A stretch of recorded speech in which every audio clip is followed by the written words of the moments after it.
motion to approve the agenda for, oops, wrong one. Oh, sorry.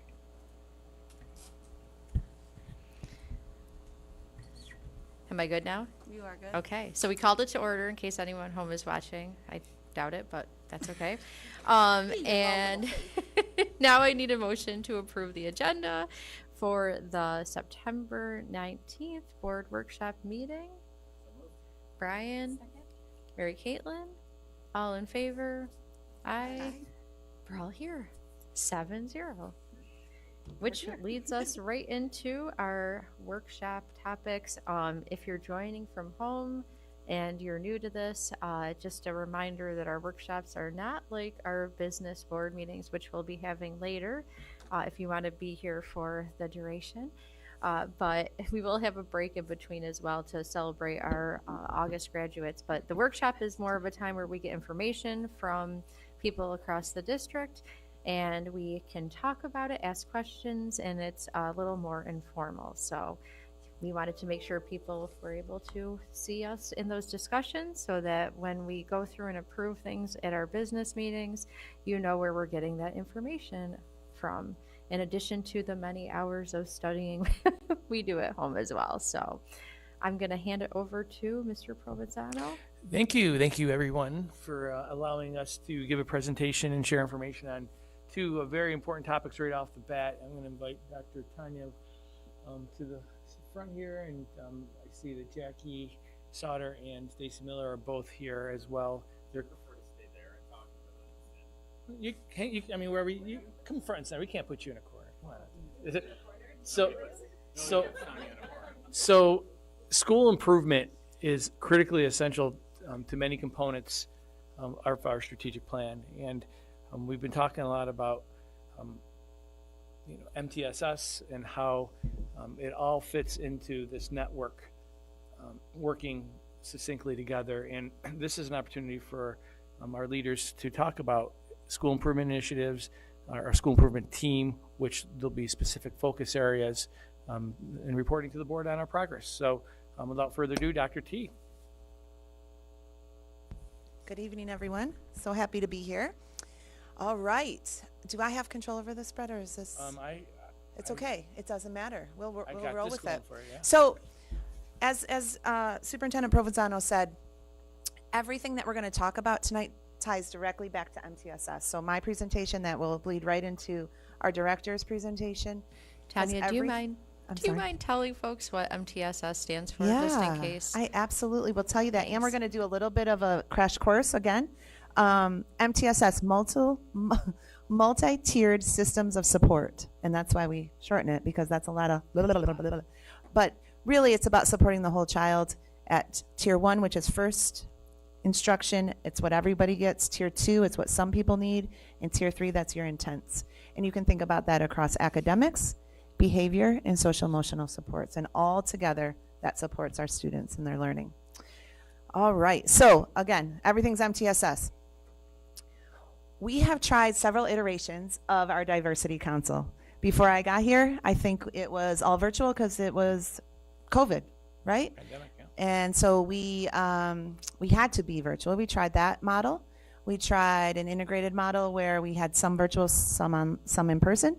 We tried multiple meeting times and things like that. And what we have found is that it really has been sitting separate from the instructional work. And what we know is that nothing that has any quality in any of the equity work that we need to do can happen separate from instructional work. It has to happen together. And we were finding the same people at both of those meetings anyways. So we made a decision to combine the two teams. And for this year, we're going to intentionally call them School Improvement Team and Diversity Council. You'll see an acronym, abbreviation SIT/DC, just because we want to call out the fact that they are combined and it's an intentional combination.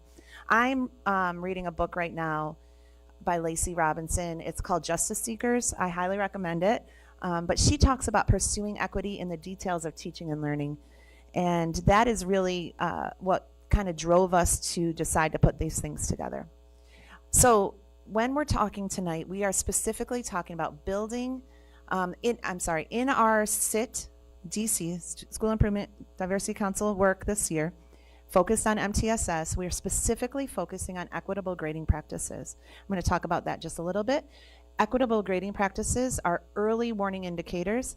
They can tell, or I'm sorry, grades can be early warning indicators, and they can tell us if kids are in trouble and if we need to intervene.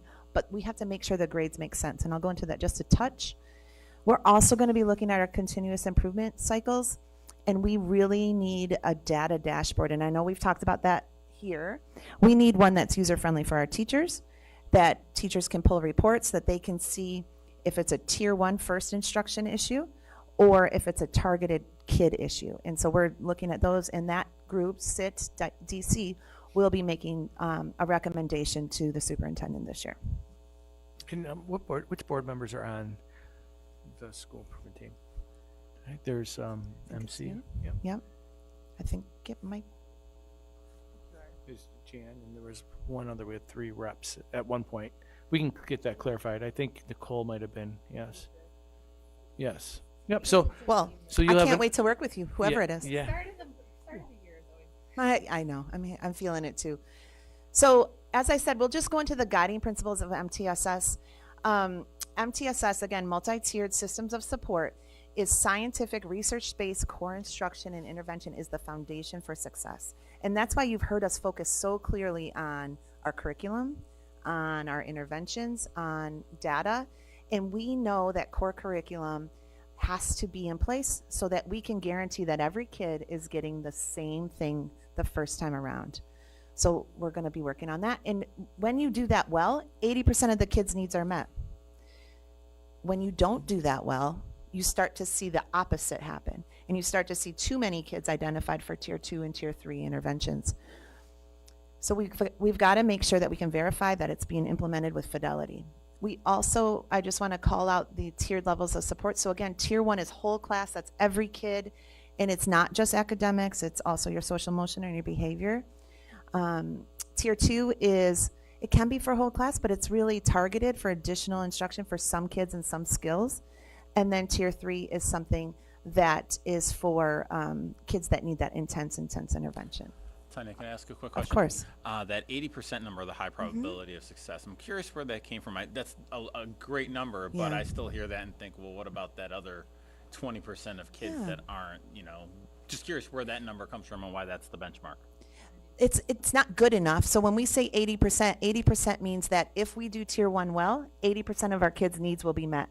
We know that some kids need something different, more extra. That's where tier 2 and tier 3 come in. That's where the other 20 get hit. And tier 2 should be about 15% of your population, and then tier 1 should be about 5% of your, or tier 3 should be 5% of your population. So that's the 20, right? Did we, and is there, sorry, being a data No, kind you're of good. person, Do it. and I'm glad you brought it Yeah, back. let's go, I just Peter. want to know if I'm thinking of it the right way, because I may be not, right, in terms of that 80%. What's it take to push 80% to 85 in tier 1, right? Or is that part of the, you say, scientific research base, so they know incrementally that's not really doable, or becomes incredibly costly, like it's 3 teachers per classroom, for example. And again, I may not be thinking it right, or what is it? So you say no, tier 2 is a better way to target that next 15%, because to do it in tier 1 just doesn't make sense. Yeah, so that would be the average. 80% would be the typical response to tier 1 instruction. understand. And so in that example that you just gave, Peter, I'll just say, so even if we were to add 3 teachers to every classroom, more of the same is not going to reach those other kids. They need something different. So that's the answer Yep. to the question, right? Is Yep. it doesn't push us any further. We have to No. go a different strategy. That's right. 80% really, again, average is what can be expected on the best. So if we implement it with fidelity, if we're measuring ourselves and our dashboard says 80%, then we know we're actually right where we should be. Let's focus now tier 2 and 3 and get them where they need to be. Yeah, and the other thing that you can find out is if you're implementing a curriculum with fidelity and you're not meeting 80%, then you need to look at that curriculum again. Okay, thanks.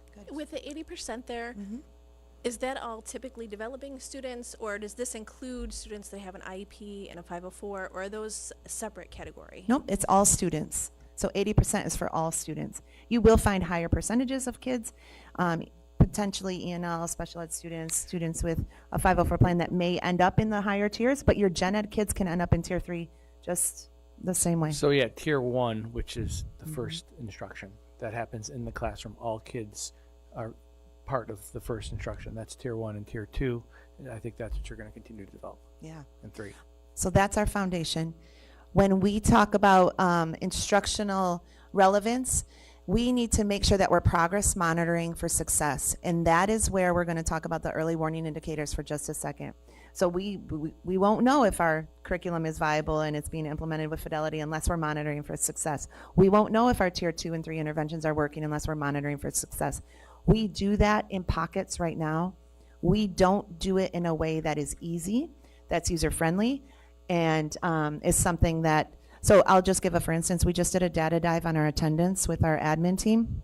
It took one of our data specialists 4 days to pull the data that we needed to have that data dive. That's not efficient. We shouldn't have to rely on someone to do that. 4 days, yeah. I mean, she was doing other work as well, but I should be able to click a button and have what I need. Yeah, yep. So that is why we really need that data dashboard. We also know that that data needs to drive our instructional decisions. It's going to tell us if our curriculum is aligned to our assessments. It's going to tell us if we need to allocate more resources, and it's going to drive professional development for us. Right now, because we're not using data to really decide if things are working the way they're supposed to be working, we get in the cycle of more people, because we don't know what else to do. Yep. Okay. Any other questions on that? So why are we going to talk about grades? Well, I mentioned it just a little bit. So in MTSS, grades can be an early warning indicator. Early warning indicators are really used highly at the secondary levels.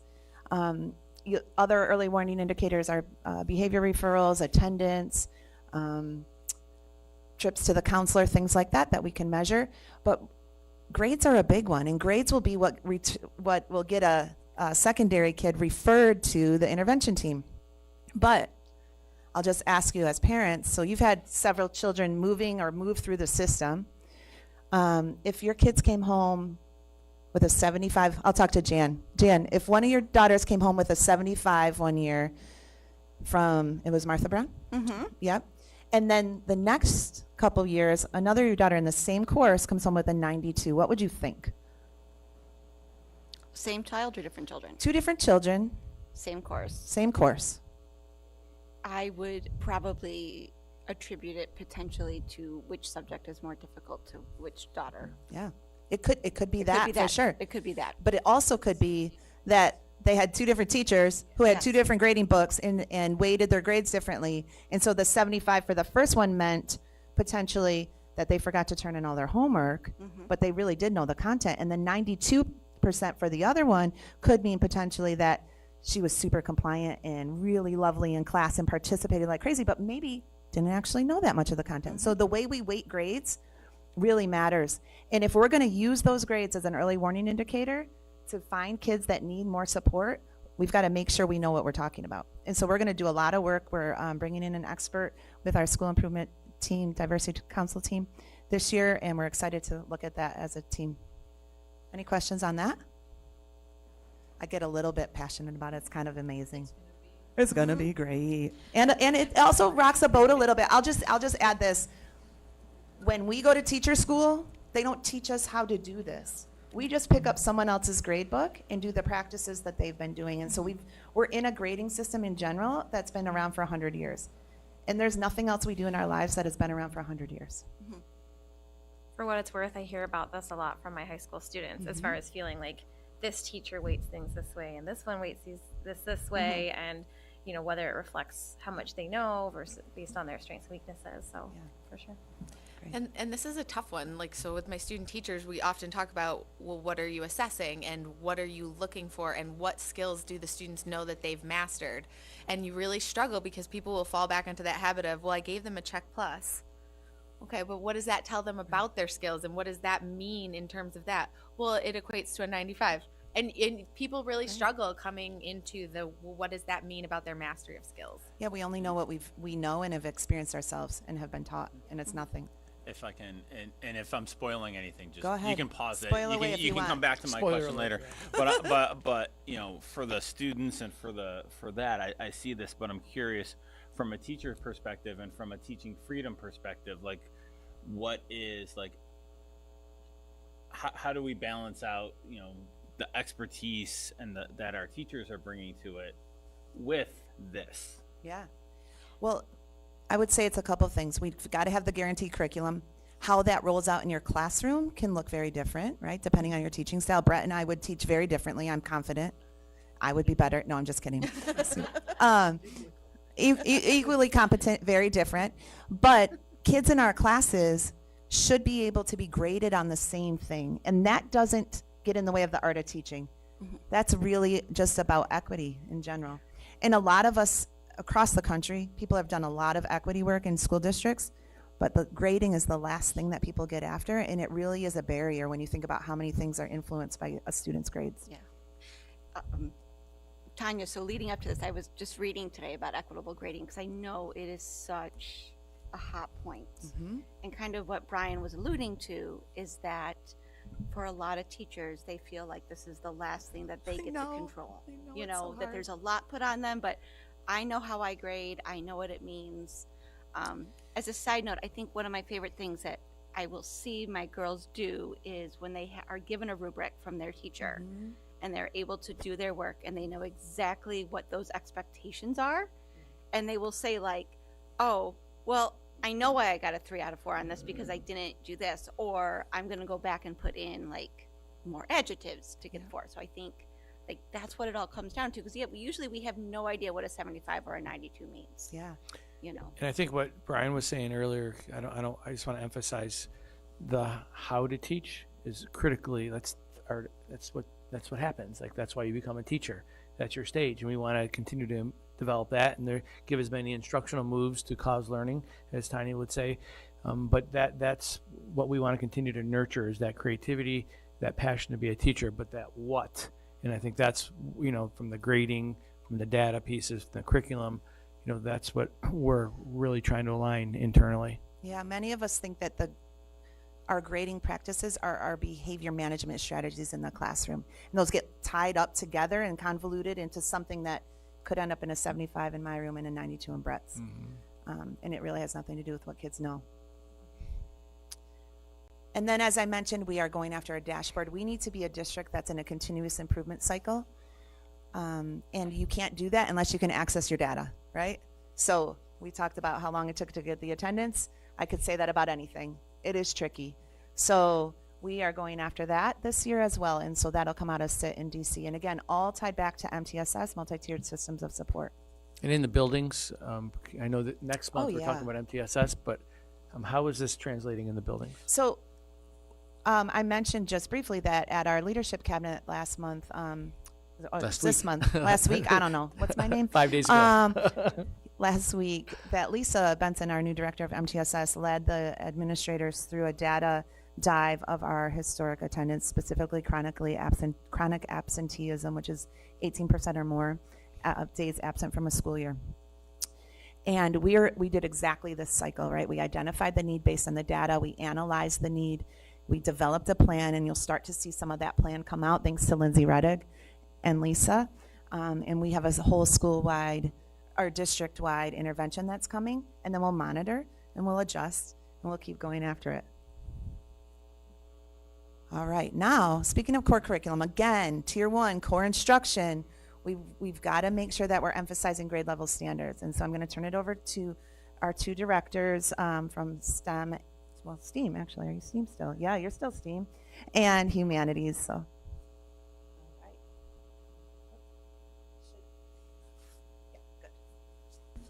All right, thank you. So we wanted to talk you through a little bit the next generation learning standards, or a lot of the times you'll see NGLS, and just give you some of the key most important points of them. So they really are describe what the students are expected to know and be able to do. So in ELA, math, and science. So they're really great to use when you're then monitoring and being able to adjust and grade off of what students are able to do and perform in the classroom.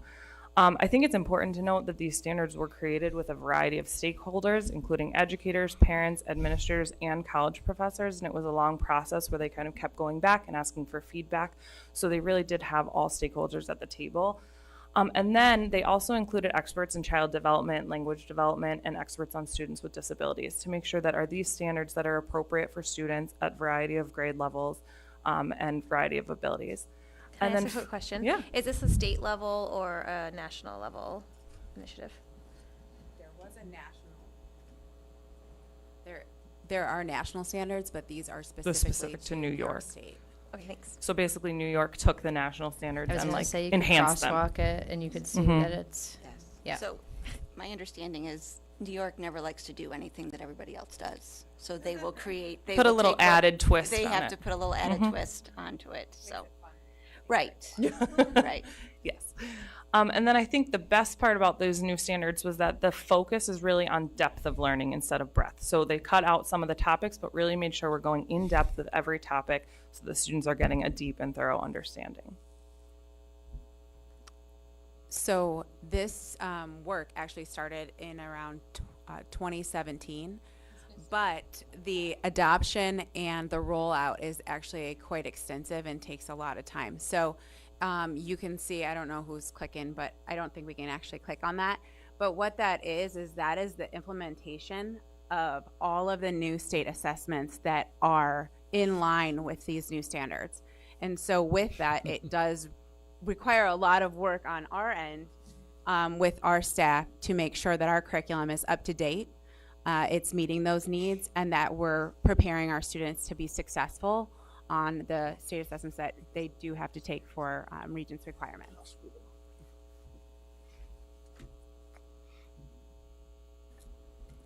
So what does this mean for Fairport? So starting with elementary, we've really worked over the past few years, Fairport has worked to really implement Tier 1 curriculum that is aligned to these standards. Yeah, so the first one, and I can confidently say that Kristen Larson had a huge hand in this work in rolling out a consistent math expressions program that's K-5, and we have already seen the benefits of that.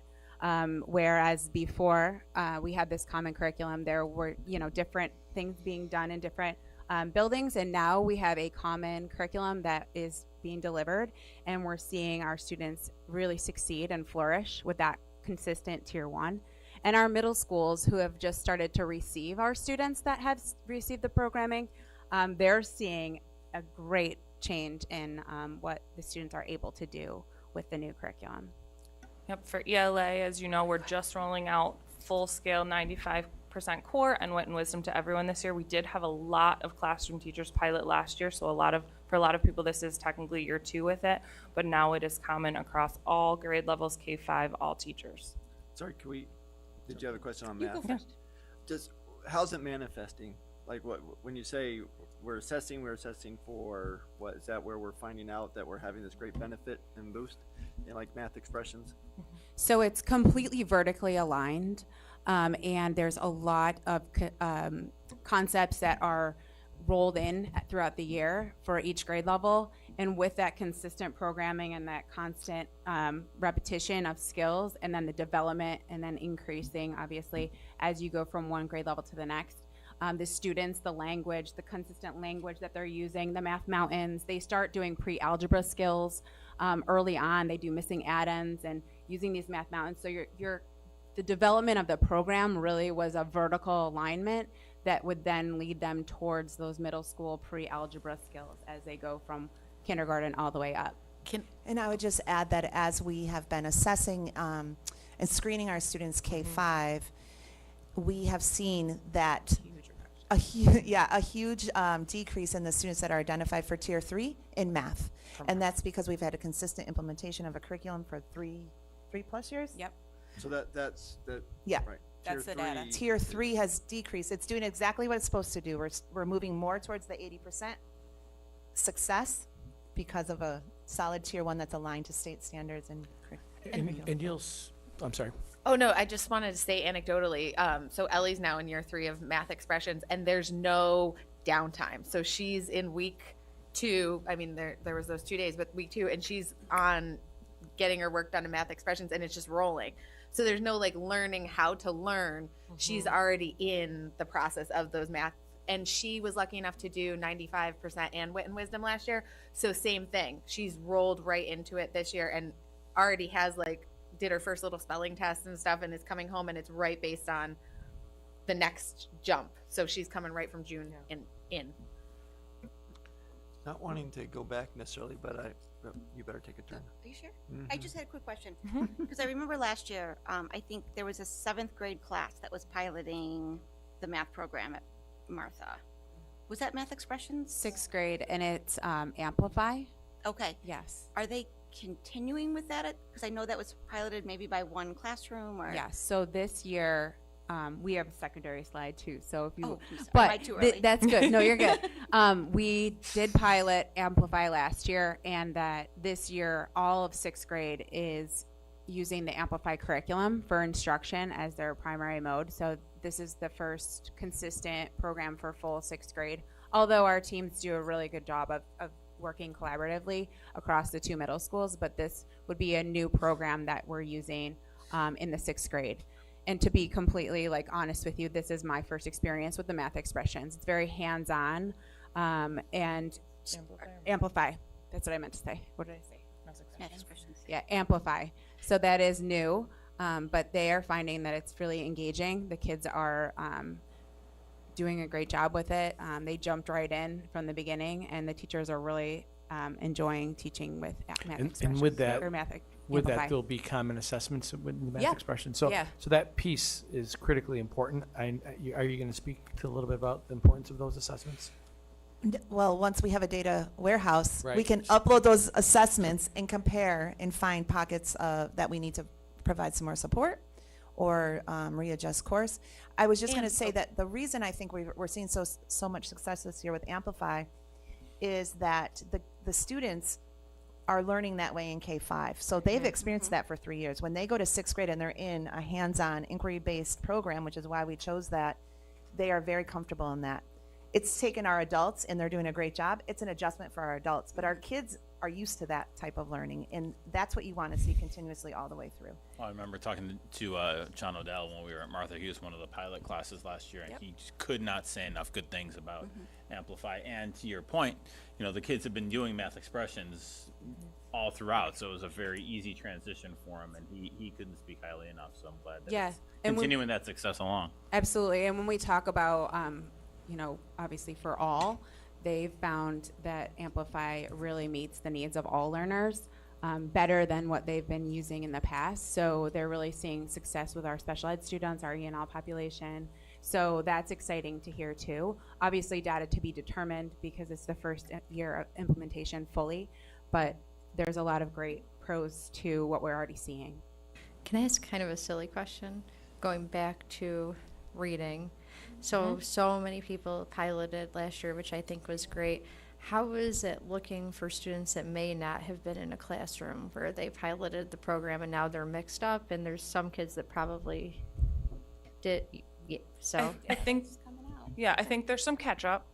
There's some catch up for sure. And I think also for teachers that didn't pilot last year, they're also feeling like there's some catch up, even just some of the terminology and things. I think the hardest grade that we're finding right now is 5th grade, because there would have been no piloters. There was not a 4th grade program last year.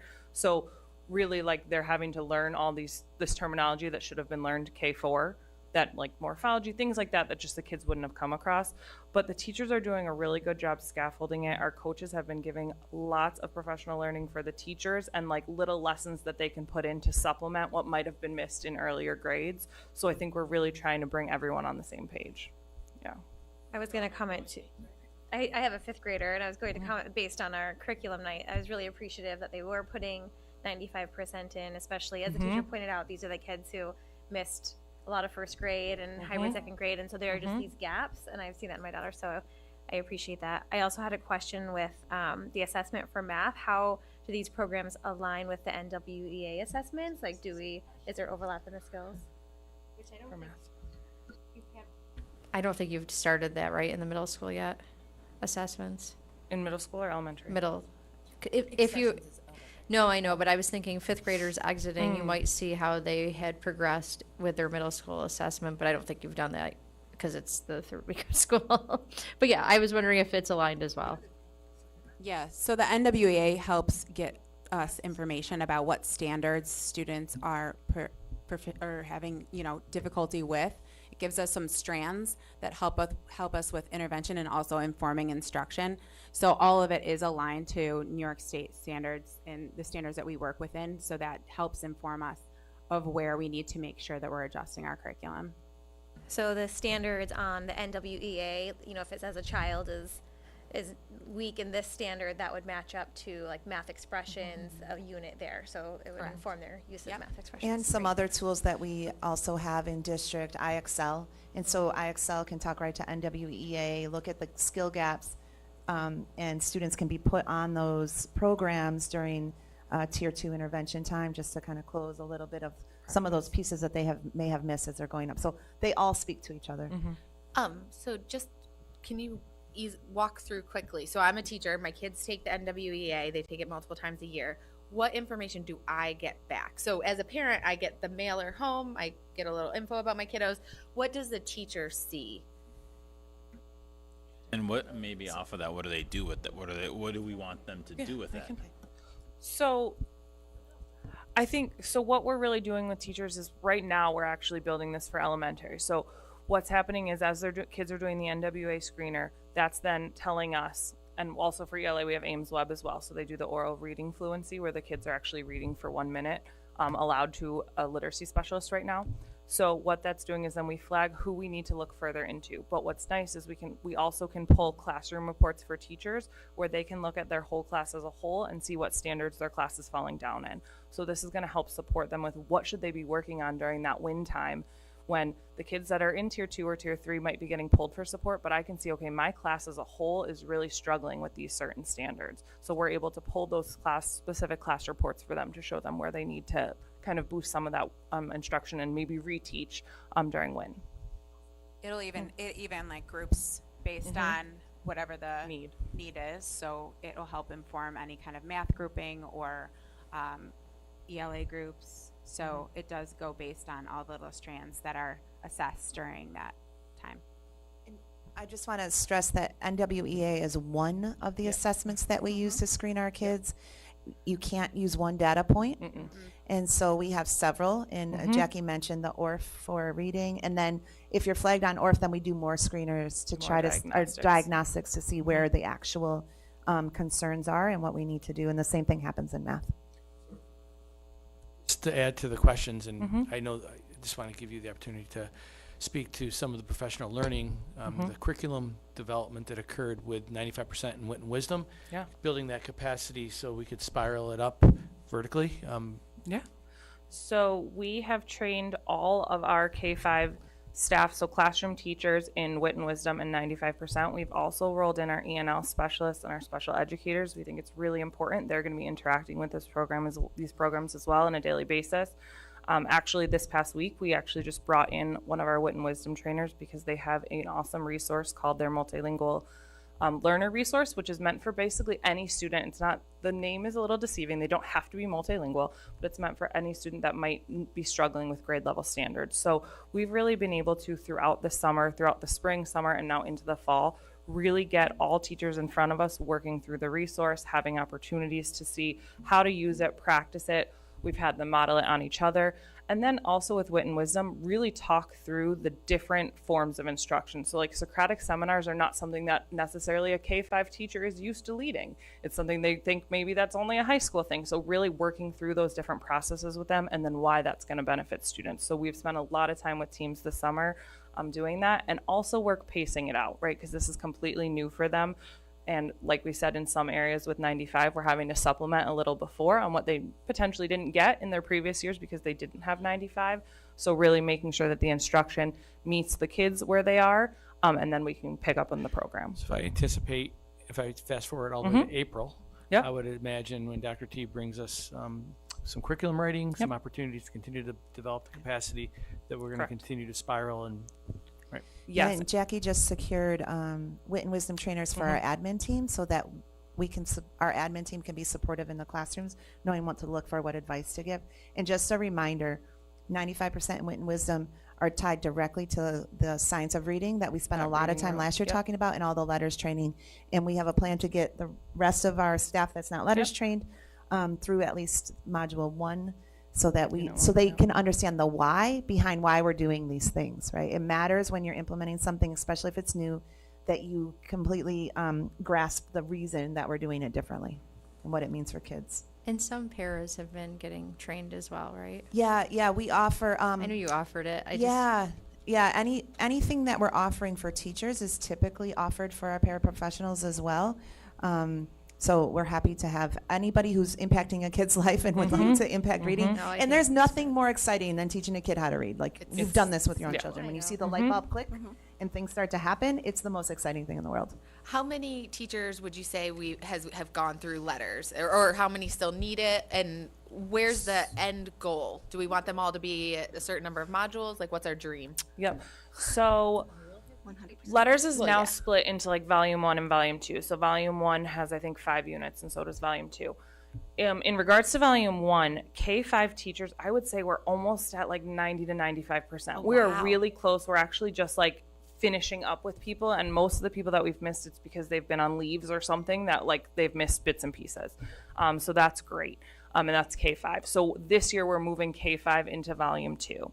For secondary, we do think it's really important to get them into letters as well to understand it, but we're trying to spin it a little bit. So how does it apply to me as a secondary teacher? Because some of the beginning of the letters training is very like phonemic awareness and phonics based and very basic. So they have a hard time sometimes making that connection. So we're working with our letters trainers in district, and also Lexia, who is the company that now owns letters, to figure out how do we really make this and market it towards secondary teachers so they see the value and see their impact in children's reading instruction in their classrooms as well.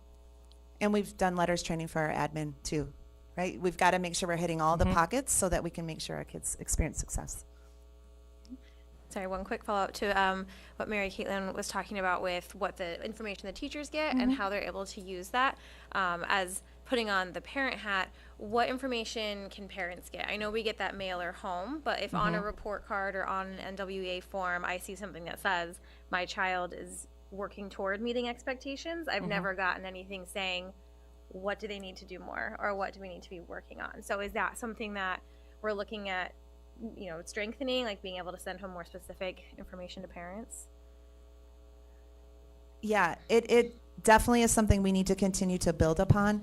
I don't want to give too much away, but a good data dashboard would allow a parent-teacher conference to be something completely different than what you've experienced. So you could sit with your child's teacher and have it in front of you and say, okay, my child is really strong at decoding, but when we get to comprehension, she's weak in these specific comprehension skills.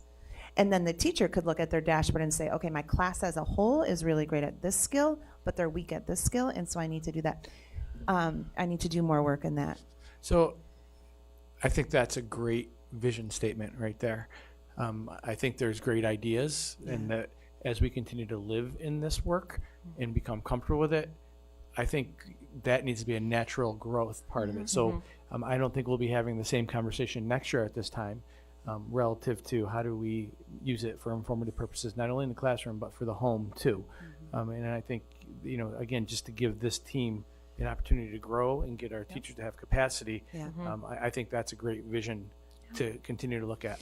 If you look at our strategic plan, that's one of the promises, right? We invite caregivers in as partners in their child's education. We have to give you the tools to do that.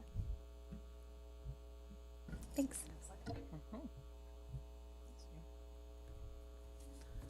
So for secondary, if you click on that link, there is a bunch of change happening with math and science specifically over the next 5-7 years.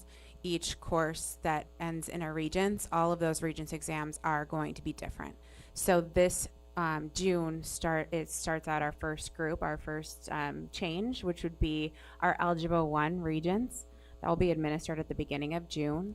And our math teachers wrote curriculum all last year and last summer for that. And what they've noticed is, as much as we shared earlier, that the depth is better than the breadth. So they are realizing that there's stuff that's being taken out. It's giving more opportunities for learning and engaging with the curriculum, going deeper into those like power standards, we call them, the core concepts that they need to be successful for that next step. And so it'll be exciting to see those changes. So we are doing that process of preparing for every assessment that is to come.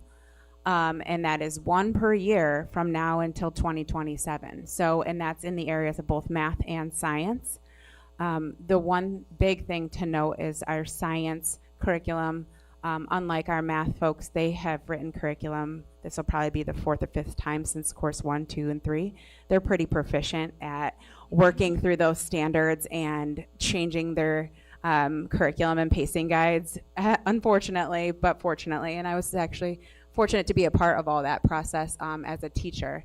But at this moment, with the science changes, the science standards are very different. And so this state has given each year there's about a 2-year overlap of the old assessment and the new assessment to make sure that our curriculum is really well written and in preparation for those next generation learning standards. If you visit, and when you visit the middle schools, you'll have an opportunity to hear from both principals and some teachers about common assessments. And I think it speaks to the commitment to aligning the work and using the work to inform what happens with Tier 1 instruction and so on. So I'm excited for the board. When you have those building visits, we have some specific focus areas that will speak to this work that is being led here. Yeah, and with the focus of being on some of these science and engineering practices, the math practices, infusing those practices into the work that they do on a daily basis. So this all is part of the process of not only looking at our craft of teaching, but what we're teaching. And it's a perfect opportunity to do that. And so those of you that have children that are taking biology this year they had implemented and started the storylines curriculum, which is all based on phenomena, and everything is centered around a certain phenomena, and then they learn those key indicators and the key standards of science through that. And I can tell you, I have a daughter who's experiencing it firsthand. She's like, what is this new science thing? I just want them to tell me what to do and tell me what to know. And so we're really focusing on those practices where kids are really engaging more with the curriculum, seeing the purpose. And so that is going to cause some challenges, though, because some kids do want you to just tell them Memorize. what to do It's the and memori- follow the process. But it will, in turn, obviously The lead exciting to. piece of that was teacher-led. Teachers yes. wanted to be the ones to implement this. So you have 100%. And so that is our goal, my goal specifically, just because with math and science, all the changes coming in our, it's all stakeholders, all on deck. We're all collaborating. We're piloting. We're looking at resources. We're actually networking with outside neighbors because everybody's going through this. So Penfield actually is doing the Storylines curriculum too. And on Superintendent's Conference Day, they're going to get together and they're going to talk about how it's going. So we're really trying to build like that professional cadre, that mentality that we're all working together towards this common goal and to provide great experiences for our students. So Dr. T has a new team, and I think it's exciting. Can you take a moment and just talk about your excitement around the new team? Yeah, okay, let me just be very clear. I loved my old team too. Sure. And sometimes when we when there's new people that are coming from outside and inside, but with new energy and fresh ideas, it is like a breath of fresh air in a lot of ways. And I think we have the energy to keep pushing forward and keep implementing and innovating so that we can meet these new standards, meet the needs of our students. As my directors were just talking, we have to shift the way we're teaching and what our kids need to understand and be able to do, because they can Google anything, right? AI could write anything for them. Yeah. They no longer need to memorize an entire algorithm. Instead, they need to understand the why behind the algorithm so that when an answer comes out, they can see if it's bogus, right? Or if somebody quotes some sort of stat, they're like, that doesn't fit right.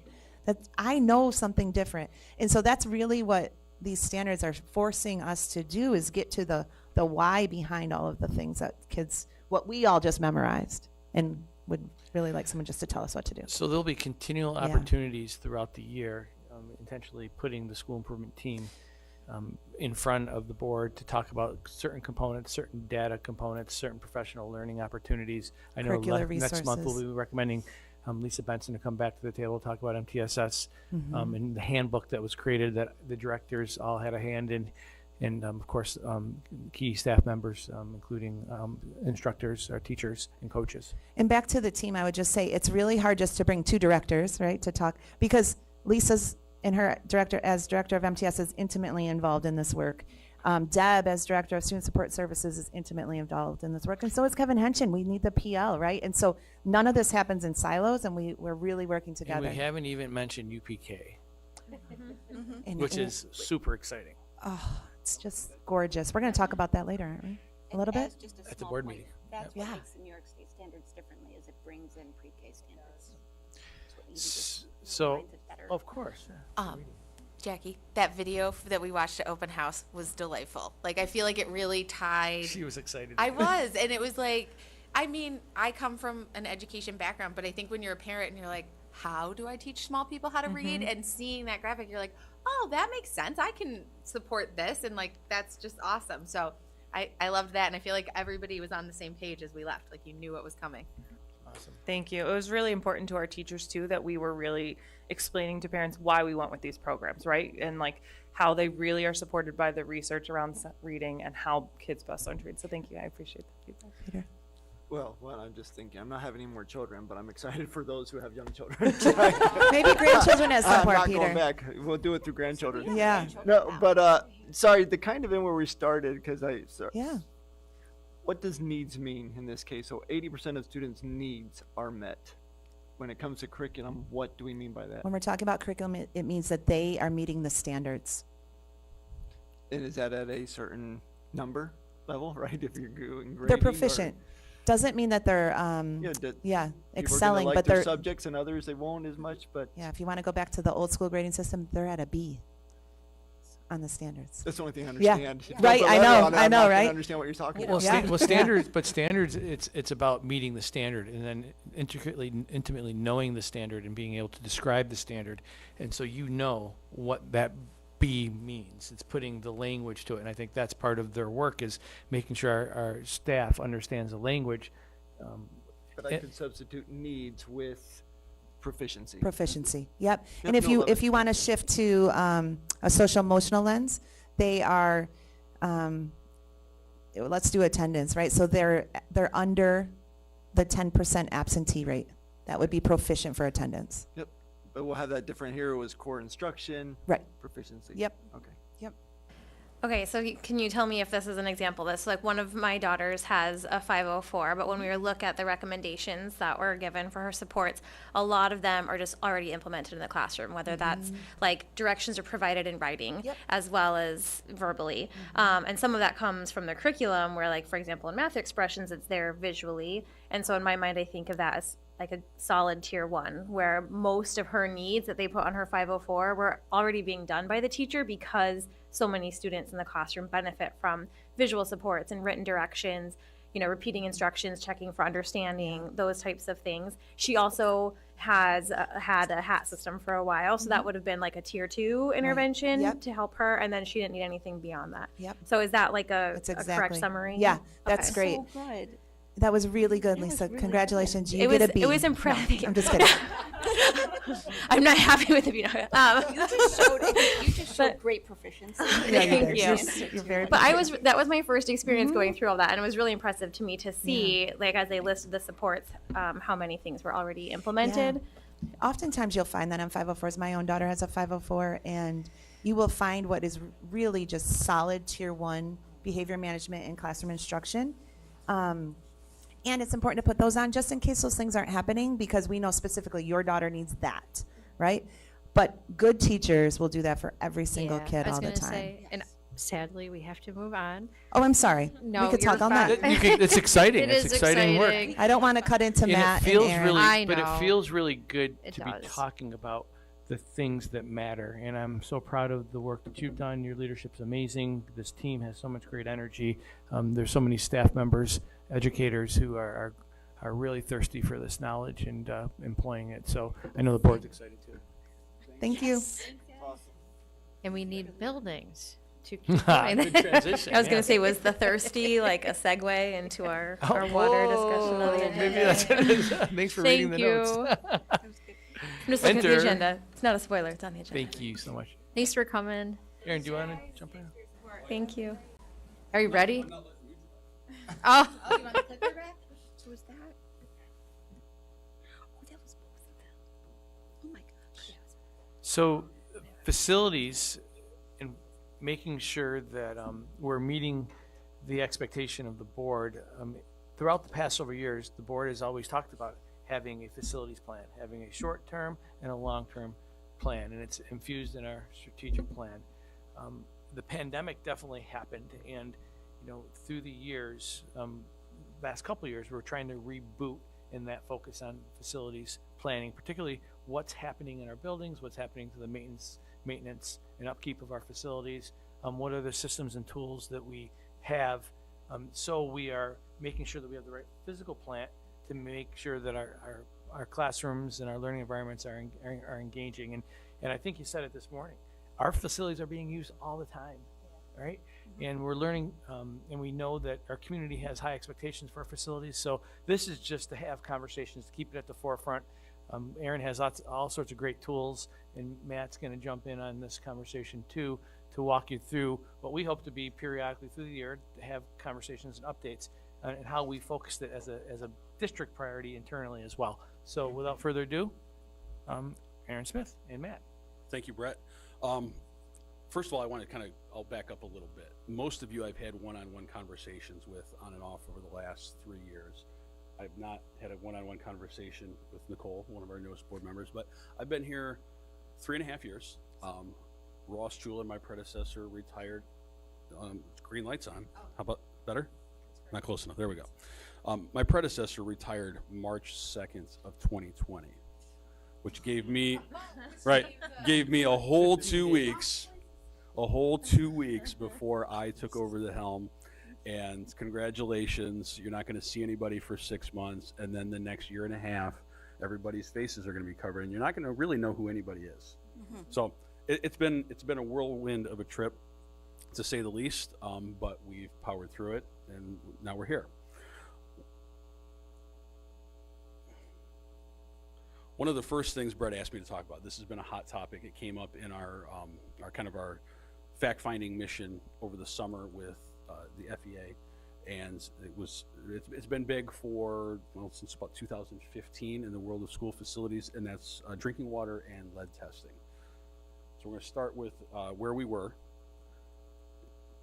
1974, we had the Safe Water Drinking Act. That's seen a couple revisions, one in the 80s, one in the 90s, again in the early 2000s, but that was mostly for suppliers and water purveyors, our Monroe County Water Authority.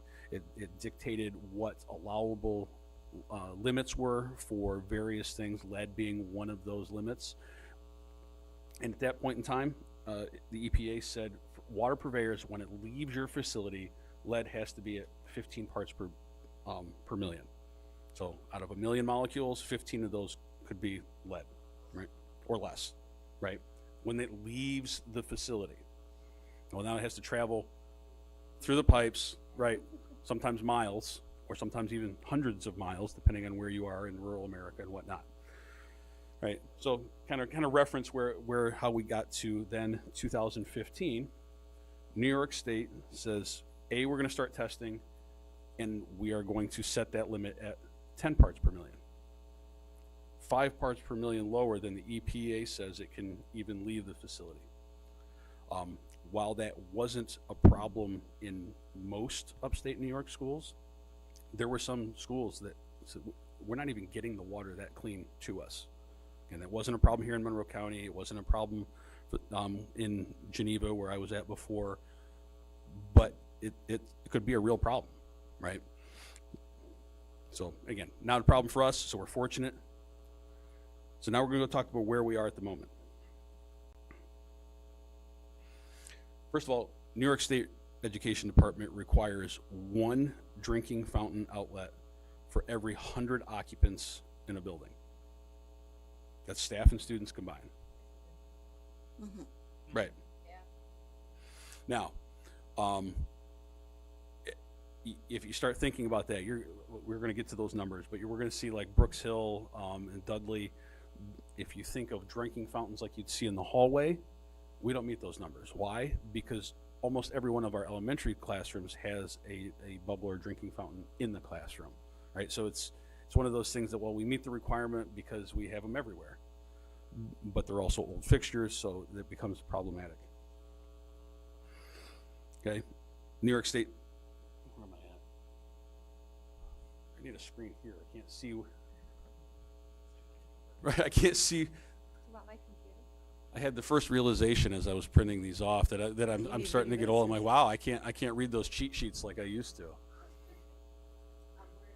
We are in compliance, right? Between the fixtures that we have out in the hallways and the ones we have in the classrooms, we're in compliance. So we're in compliance with the right number of fountains. Yes. Okay. Yes. I feel like you have another question. Oh, I didn't know if that means like we're in compliance with the lead in the water. The proper number of drinking That's what outlets. I wanted to Yes. Okay. We'll get to that. Yeah. And now the remediation protocols that we have in place. We have signage across the district. Not all of our outlets met the 10 parts per million requirements, right? Is that our piping something we can fix, or is that where the water is coming into us? Or both, or all of the above? It's all of the above. For the most part, I'm going to say it's our piping. Okay. Right? And I say that because if it was coming to us that way, we would have no way of dropping. We wouldn't have pockets of these outlets are fine and these ones aren't. So we have piping and fixtures and supply lines that are problematic. Okay. Right. So just to jump in and give you an idea in terms of how we go through that process, how school districts have to try to identify that is first, the water testing process consists of a first draw, which basically means by itself, first draw to try to see what fixtures you may have that exceed the threshold that the state set. Once you get that number, those over 10, you then have to do a sit draw and a flush draw, which basically means you have a sit draw, which is again by itself, and then a flush draw to see if it's closer, right? Was it sitting closer in the pipes? And then see where those testing results come in. And then that helps you identify, and we work with our consultant on that piece, the remediation process that we have to put into place from there forward. So there are often times that, so there can be times where maybe the sit draw came in over 10 parts per million, and then the flush draw comes in at less than 1 parts per million, which says that technically you can flush that. You can run that fixture for 30 seconds and then use it each day, technically speaking. We place signage up just to be certain and safe that we are being clear in terms of the usage. Otherwise, we need to be flushing these fixtures each and every day. Sorry, when you say signage, what do you mean? What? So signage indicating that it is non-potable water, basically meaning not for drinking.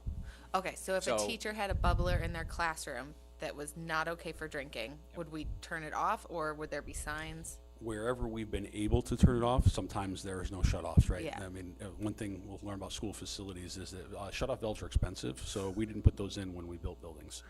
Oh, gosh. But wherever we can, yes, that's the easiest one to ensure. And Matt's point is, we're not trying to take risk, right? We want absolute certainty. So whenever possible, we turn them off or remove them entirely from service or label it as it's non-potable water. We don't want to play the game of, did you flush it for 15 seconds, Brett, or 20 seconds or 40 seconds? No, we don't. Right, right. We err on the side of caution, and we don't take that risk. And that's why we're so adamant about trying to go into some of these next steps. So I know we have bubblers in the classroom and then water faucets. If a water faucet was also non-potable, would that also be labeled? Because we wouldn't turn that off, like you got to wash your hands, but would it be labeled? Yes. Okay, so no one in any classroom should have a question about whether or not their fixture is, if it's working and does not have a sign, it's okay. Right. So I'm gonna put a caveat there. We also know that the signs, because this, like I think you mentioned before, New York State likes to do its own thing, because the first round of testing, if anybody who was here lived through it, Peter, probably you're the only one, it was pure chaos, right? There was a lot of gray area and ambiguity to the regulations, so nobody really had any consistency. People were making their own signage. What does this mean? What could you drink out of? It was all kinds of crazy. So currently, if you were to walk the building at this very moment, I'm going to say that's a 75% accurate statement. I purchased new signs that we're walking through and updating all those signs because they don't last forever, right? They were like laminated and they were taped on there because it was very quick. Those signs have started to fail, so we bought like nice self-adhering signs, and those will be replaced in hopefully in the next couple of weeks. So yeah, from the start, everything labeled, right, in terms of what could and could not be used. We're going through and being sure that we have more permanent updated signage so that it's clear. Very clear and very evident, yes. So we're in compliance with the amount of water fountains and wobblers and everything, but were you in compliance with how many work or are able to be? Yes, directed? yes, Okay. right, So it's not just this amount, but how many are working? correct, Okay. yes. So we have existing bottle-filled drinking fountains by building. We have a total of 71 of those in the district. And that's the nice thing. The real nice saying, right, right, right. Has the Right. little clip. Yes. You got it. Right. Right. Tells me how many water bottles we diverted from the waste stream and right Yeah. and so on and so forth. So that's what you see. We have 71 of those district wide. Broken down by building, Brooks Hill has 3, Jefferson Avenue has 7, Dudley has 3, Northside has 7, JP 9, Martha Brown 11, MD 10, High School 16, then 1 and 2 in ISC and BNG.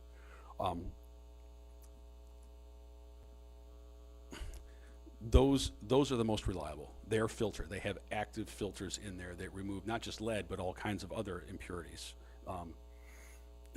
Conversations I've had with people is, they'll stop me and say, well, what does this mean? What does that mean? Again, we're not taking risk here. We're erring on the side of caution. I'm not comfortable with, the 10 or the 15 or the 9.8 or whatever. No pun intended, it's a fluid situation, right? Because, so Matt said, we do the flush draw, the sit draw, that starts to get you identifying whether it's in the faucet or in the supply line or somewhere in there, but that's not an exact science. You get a backflow condition, that water moves around in the pipes, it throws off the readings. We've had them come in higher this time than it was last time, or vice versa. You're troubleshooting, right? And you don't really know that you got it until all of a sudden gone, right? And you might not exactly know what it is you did to rectify the situation. So that being said, we're going above and beyond. Filtered water stations is really the answer, and that's kind of our next step. We had 35 of those bottle stations were done in the last 2 years, right? So that was our last go around. We did our water testing. It was 2015 first round. 2020 they actually suspended the testing because they knew that nobody's in our buildings, right? The water's not flowing. We know that that's going to just throw off all kinds of results. It's not going to be a real representation. So that bumped us to 2021, and then we said the 21, 22, 23 school years, 35 additional fountains. Sorry, how much does each fountain approximately? Installation, reworking of plumbing, and purchasing. sorry. It's coming up. It's coming up. All right. So where we're going, updated signage. We already talked about that. New water testing standards. That's another one. We keep moving the goalpost. We already said that the EPA was 15. New York State said 10. Now New York State says 5. And that just changed. So this next round of testing that we're going through, or for some districts that were kind of caught between cycles, our last round of testing ended with just prior to how the standard, they said, well, any subsequent testing hereafter and implement, now you have to meet the new standard of 5. Oh, and now it's not every 5 years, it's every 3 years. So every time we think we've got it in place, meeting the standards and then some, that changes again. Additional bottle fills and drinking fountains, filtered stations, that is the desired state. That's a variable that we can control finitely. Right, so that's our objective.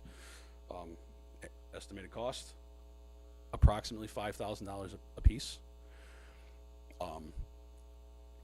That's any one where there's an existing drinking fountain that we can take off the wall, make some modifications to the plumbing, because they also require electric, old fountains didn't. So those types of things, we lock turnkey, $5,000. And how many are, so if we did 35, does that mean there are 36 available to do, or is that not? We have 71 total, we just did 35. Okay, I got you. Yep. Okay. Right, right. How many more? Right now, so if you'd asked me a year ago, I would have said that we've replaced every existing drinking fountain in the district with one of these. And then we got just about done, and I start turning a corner, and there was one I didn't see behind the door, and then there was one there. I'm going to say there's about another 10 or so in random places. Minerva Deland swimming pool was one that I didn't think to check the pool deck for a drinking fountain. I believe there's one down by the fitness center that was around the corner. Right, so there's a couple. So those are like the water fountains in the hallways that you're talking about changing, okay. How many classrooms in our district would you say, if you know this data, do not have a working water fountain? And this would apply only at elementary level, right? We don't have them in rooms at Yeah. any other. I'm just wondering, like, So in elementary. if you can't get that accurate information right now, that's Oh, yeah, something, maybe you don't that's know, I'm something just that we curious. could try to develop. I think where we want to be is we want to take existing water fountains and put those Yes, filter stations, right? Because for sustainability purposes, for clean water purposes, I think that's a good question. I really kind of want to know that of all the fountains, which ones are accessible. I don't want to make Right. you even try to guess that now, but I something couldn't we even could look begin. into. Right, we're just wondering, it's a budget. Can we do those Discuss. replacements in-house? Like, to swap out one of those bubblers and put in a filtering system? Are our people trained to do that, or do we have to bring people in? It's been a collaborative effort. Again, it gets, Depends on the time of year. right, some of it depends on the time of year. Some of it is a case-by-case basis, right? Sometimes they're in drywall walls, easy to work with. Sometimes they're ceramic block. Sometimes they're concrete block. Sometimes we have insulated pipes that have that magic word that starts with an A, and all of a sudden it becomes a containment issue. So sometimes yes. Right. It's unsuitable piping, right? So that was a case in Johanna Parent, right? There were 2 locations. We take the existing thing off the wall, and we're like, oh, look at that. Okay, well, box that up, call in an outside contractor. We did it over the summer, so it wasn't that big a deal. But in-house, we wouldn't be able to continue forward. So again, $5,000 is kind of a ballpark, right? Taking some are less or some are more. Again, and those are all in existing locations. In the high school. Somebody started. I was going to say something, but I didn't mean to interrupt. Go ahead. With where we are going with your long-term vision, would it be that we meet the 1 per 100 occupants solely with these bottle filling drinking stations? Okay. That would be the objective, yes, because again, it's the only way we can assure that with filtration, especially with the new 5 parts per million threshold, it's gonna be really tough to meet. I think that'd be great, yeah. Assuming we're So gonna go that's- to 1, we might as well go with filtered. Well, So can you click next forward for me? Yeah, let's do the whole thing, just so there's no, there you go. So ideally, right, that's the state, but then now what we're doing is we're looking at our walls and determining where we can put one, which is gonna require additional cost because we might likely have no plumbing there, no electric, so then that's where we're getting into more costs related to Right. the installation of those fixtures. So, but ideally, right, that's where we'd like to go. Yeah, but at the same time, the potential future capital improvement project, if cost prohibitive, and I think I could see us trying to get numbers as we move through the budget cycle. I think that's what Peter was trying to say, and making it a decision, because what's aidable, and how can we maximize aidable dollars? How can we make sure that there's the best water available for our students? There's a study there that needs to occur. right. And I'm working now that we've settled on what I'm going to call the easy ones, right? The 1-for-1 replacements. I've been working with LaBelle and even building principals saying, okay, where's the space that we can afford to push into this wall and take this out, and where strategically, where can we do that so it's also cost effective? In general fund. In our, Or both, right? I mean, if it's cost effective for general fund, it's going to be easy to grab in a capital project as well, right? I mean, I'm always trying to think of getting ahead of it, maximizing. right? And capital projects are a great way to get over that, but at the same time, we know that capital projects aren't guaranteed and they take time. And they don't happen, Right. overnight.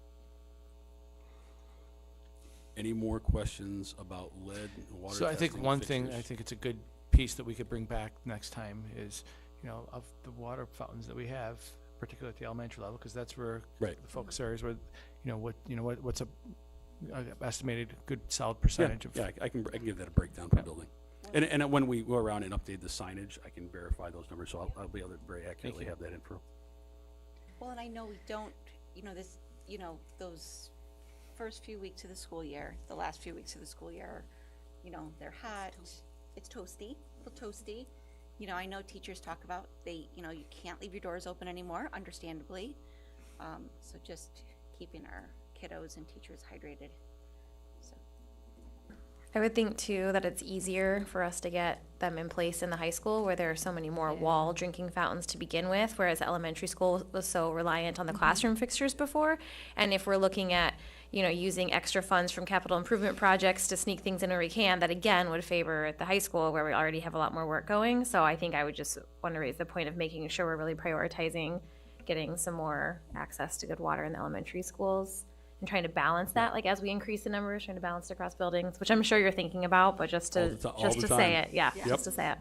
And I know this is something Peter's brought up before, but in terms of getting back to that budget goal of the 1% towards facilities to ensure we can plan for things like this and say like we can do 5 this year or however many each year. Right. And As get it rolling out, opposed- not dependent on. What's left over. So I think when we talk about this in audit and finance and relative to the whole budget, and then you take this very important issue up against the 10 other important issues, and then you try to balance it, so you'll get a recommendation on the best approach on where do you prioritize it. And if we're saying that water and these water fountains are, I'll keep that right at the forefront, and we'll make sure that you have the information you need. So from a comprehensive budget perspective, how it impacts it. And I know you have more slides. So That's it for drinking water and lead. That's enough. I mean, that's great. That's enough for now, right? Got 5 minutes. Oh, come on. I can talk really fast if I had to. All right, so the state of the facilities department from a broader perspective. So staffing. Everybody's asking about staffing. no, I think this is important for people to see. Right. I'm going to start by saying that we're in a better spot than we've been the last 2 years, but it's still pretty dismal. He's like, you guys, keep us all in back up. suspense. So we have 11 vacancies in our custodial operations out of 60 total positions. Right. We were, right, it's almost 20%. We were upwards of nearly 20 vacancies through the peak of the pandemic. It was torturous. And if you look at our overtime rates, it'll show. 1 vacancy in the maintenance ranks for the 2nd summer in a row. Last year we had a retirement. Of course, trying to find somebody that's a skilled tradesman, so to speak, in summertime when construction is booming is pretty tough, right? That's just not when people are looking for work. This year, unfortunately, the gentleman we hired last year had an opportunity to take a supervisory position in another district, and he left just before summer, and I've been interviewing and canvassing and looking, and we haven't had a lot of options. So grounds, thankfully, we're fully staffed there, but that's a separate subject. We don't have any vacancies, I guess is the best way to put it. And then our work order system, right? It's just kind of a snapshot of what we saw this summer. The work order system, we prioritize our preventative maintenance. We use it to manage and schedule some district events, building requests, repairs. right? All those different categories. The end of summer, or end of spring, so June 30th, we had 28 outstanding work orders. We try to keep that number pretty low. And then from between July 1st and August 31st, we had 455 submitted. Yeah, yeah, yeah. Right. Handled by all the staff listed above, or are these just the 8 positions, maintenance positions? A majority of them get handled, I would say 50-60% of them get handled by the maintenance mechanics, right? Because they're that type of craft, whereas the grounds crew, the grounds crew activities oftentimes don't get recorded because we don't have work orders for mowing, lining fields, string trimming, those things. But yeah, 50-60% are all by the maintenance staff. Some of them get handled at the custodial staff level, the custodians or the head custodians. But we'll have a breakdown of kind of what those categories look like coming up. And by the end of summer, of those 455 submitted and 28 outstanding, we closed 370 of those. Okay. Well, 7 people. Quick shout out to the quick turnaround time. There were bees in a second grade classroom last week, and somebody was there within an hour. And I don't know if you spray foamed or what do you do to get the bees to go back out, but big deal. In that we've had a class. lot of that this time of year. Yeah. It seems we had 3 in our own building last week, 2 in Minerva DeLand, a couple at Northside and Dudley. Yeah, it's it's that time of season. It's getting cold, so they're trying to get deeper into the building for warmth.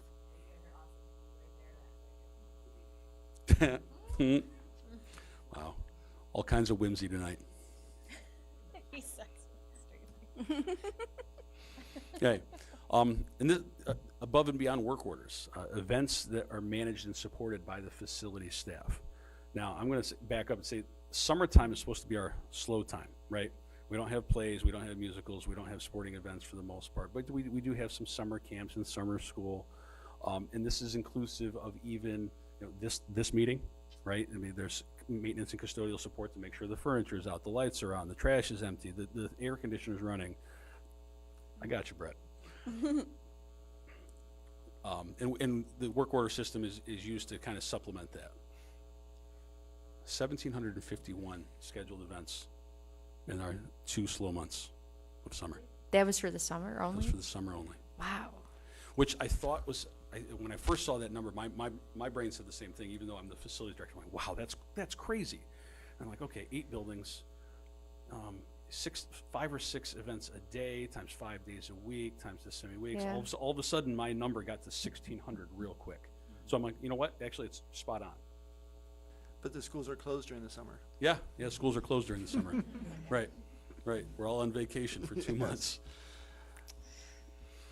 And something else to kind of keep in mind that I wanted to share, not really a talking point for the work order system and that data. We try to set our staffing levels, right? We try to right size our staffing levels. Typically between 20 and 25,000 square feet for averaged out for every custodial staff member. That's a national and global standard for performance.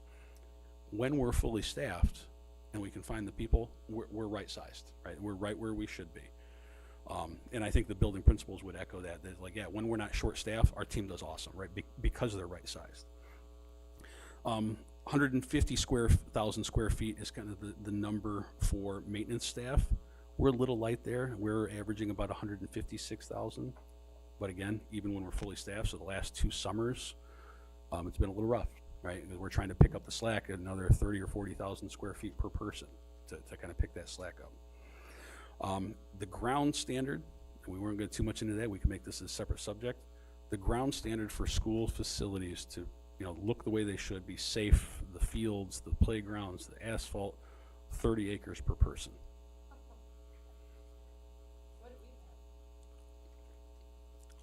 We have 300 acres total campus and 5 people to take care of it by title.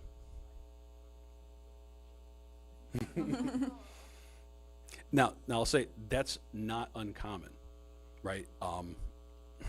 My previous 2 districts, we were in the 50 acres per person range, and then we wonder why sometimes they fall short. And when the weather's perfect and it doesn't rain too much or it doesn't snow too much, we can maintain a long time, but we know that those things are unpredictable. Truly essential. They're truly essential, right? And there was a lot of rain this summer and a lot of mowing, which was different, I think. Right. Yep. So, Matt and I have had conversations and have talked with Doug a little bit about assessing our staffing levels and maybe making adjustments. We've talked at the beginning of the pandemic, especially about maybe is there ways we can bridge the labor gap with technology to kind of close that gap and rearrange our FTEs so that we can better serve, all ongoing conversations. At the same time, I'm not going to be the first one to jump at some of this emerging technology. I'm going to let somebody else spend that money and see how it works. The robot mowers seem to be working in the courtyards. We love those things. Yeah. Except the district office where apparently it drives the neighbor's dog I nuts. know. I was going to say that. Right. Feels like 100 years in the future though when you drive by and he's You out just there see working. it. Can you see it just mowing back and forth? So cute. Yeah.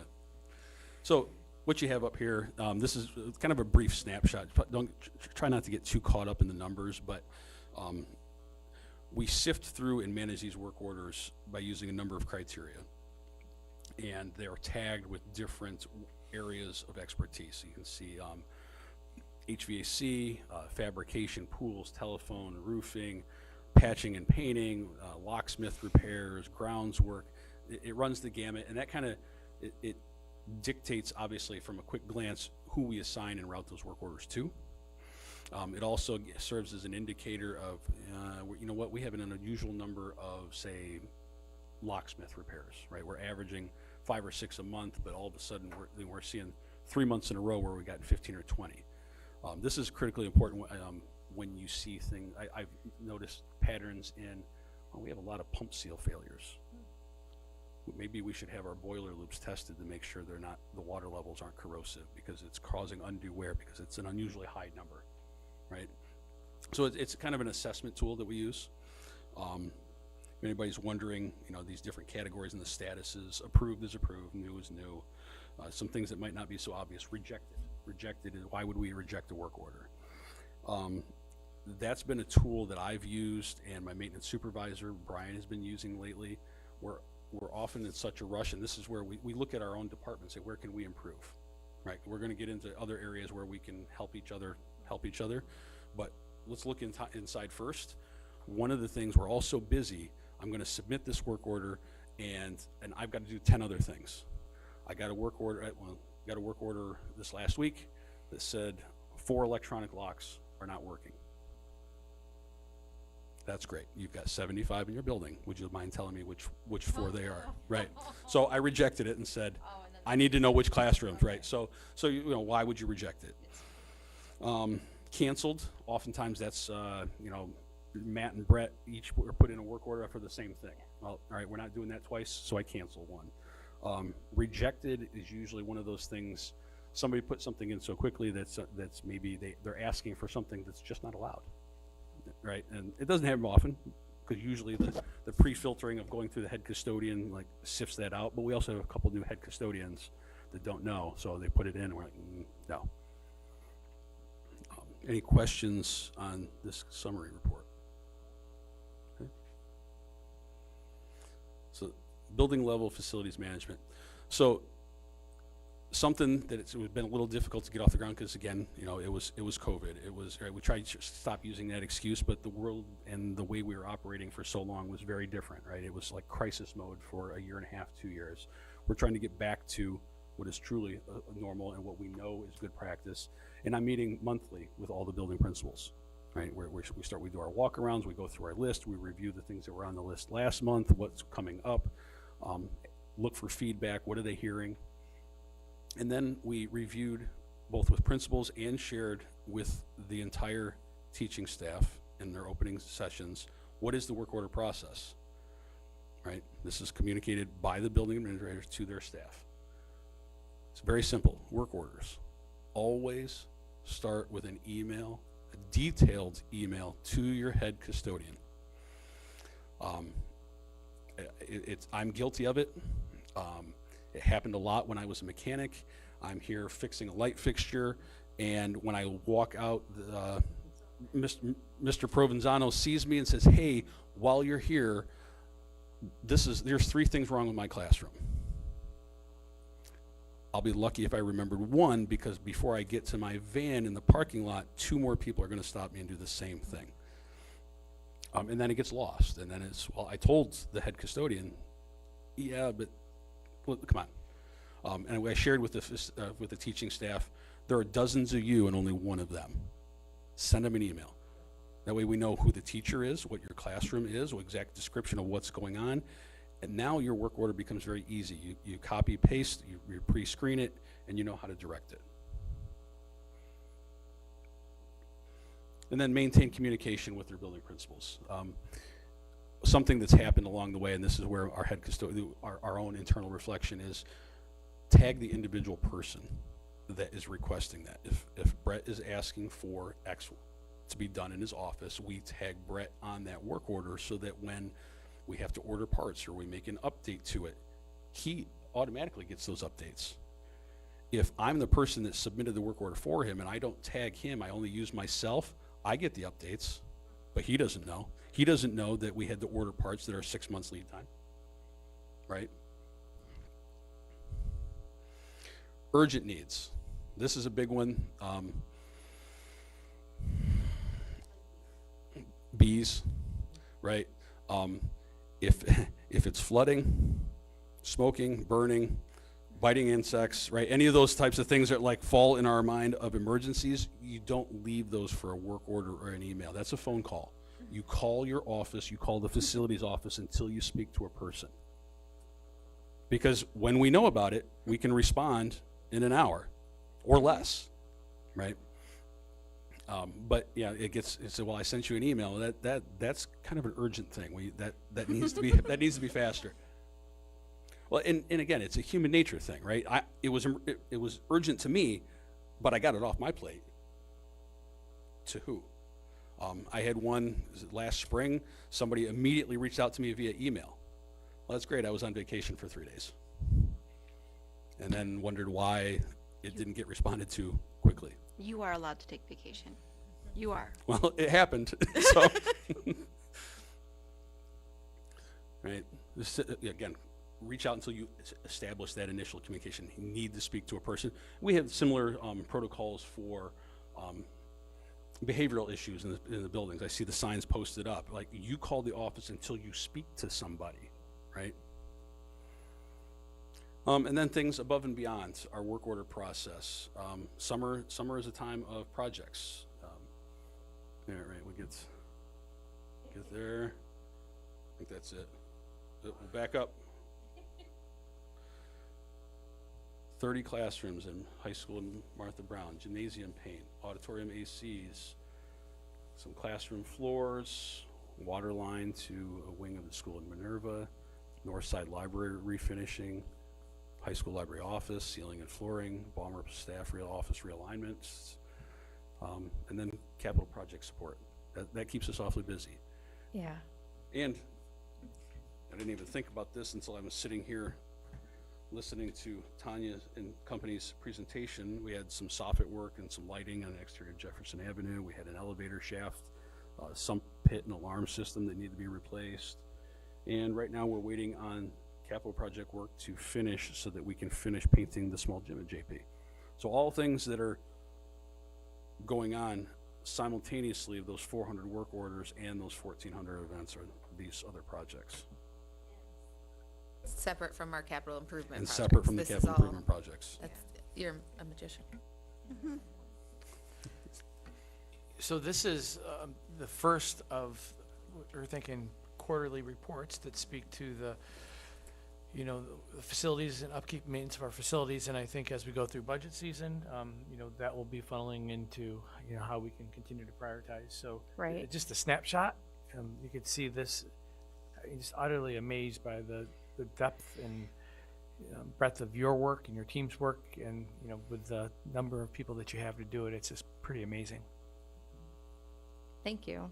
Thank you. Yeah, thank you. Any other, so thinking of that, do you have things that popped in your head you're wondering about that So what we'll do, especially for like the next quarter. what we'll right? do is, out of interest of time, I will talk to the board president, and because I see some bubbles, no bubblers, but bubbles.